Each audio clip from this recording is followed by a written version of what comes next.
तोपर्यंत एकही कारखाना सुरू करू देणार नाही, राजू शेट्टींचा कारखानदारांना इशारा।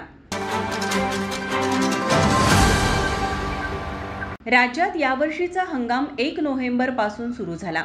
राज्याच्या अन्य भागात हा हंगाम सुरळीत सुरू असताना जिल्ह्यात मात्र स्वाभिमानीसह आंदोलन अंकुश संघटनेने पुकारलेल्या आंदोलनामुळे हंगाम विस्कळीत झाला। स्वाभिमानीने यावर्षीच्या हंगामात प्रतिटन 3751 रुपये विनाकपात पहिल्या उचलेची मागणी केली आहे, तर आंदोलन अंकुशने प्रतिटन 4000 रुपयांची मागणी केली होती।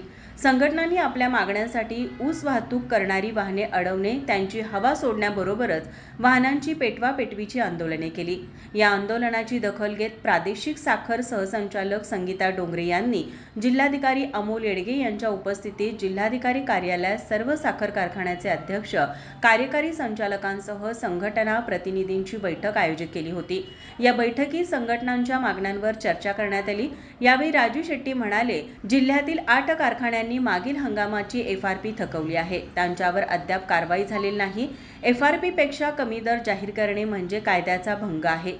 गेल्या हंगामातील RSF नुसार 200 दिले नाहीत, RFS प्रमाणे गेल्या वर्षीचे 200 रुपये दिले जात नाहीत, तोपर्यंत एकही कारखाना सुरू करू देणार नाही। कायदा फक्त शेतकऱ्यांना आणि कारखान्यांना नाही का? बुधवारी मुख्यमंत्री जिल्ह्यात येणार आहेत, त्यामुळे ऊस दराबाबत थेट मुख्यमंत्र्यांना जाब विचारणार असल्याचा इशाराही यावेळी त्यांनी दिला। यानंतर आंदोलन अंकुशचे धनाजी चुडमुंगे, प्राध्यापक जालंधर पाटील, शिवाजी माने, सावकार मादनाई, अजित पवार, जनार्दन पाटील यांच्यासह शेतकऱ्यांनी आपली भूमिका या बैठकीवेळी मांडली। यावेळी पोलीस अधीक्षक योगेश कुमार गुप्ता, संजय तेली, मौसमी चौगले, समीर शेंडगे, भगवान काटे यांच्यासह शेतकरी मोठ्या संख्येने उपस्थित होते। माझा महाराष्ट्र न्यूज, कोल्हापूर।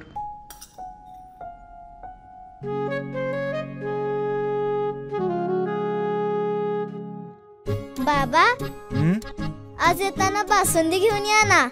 अगं, कालच आपण आईचा वाढदिवस होता म्हणून आणली होती ना।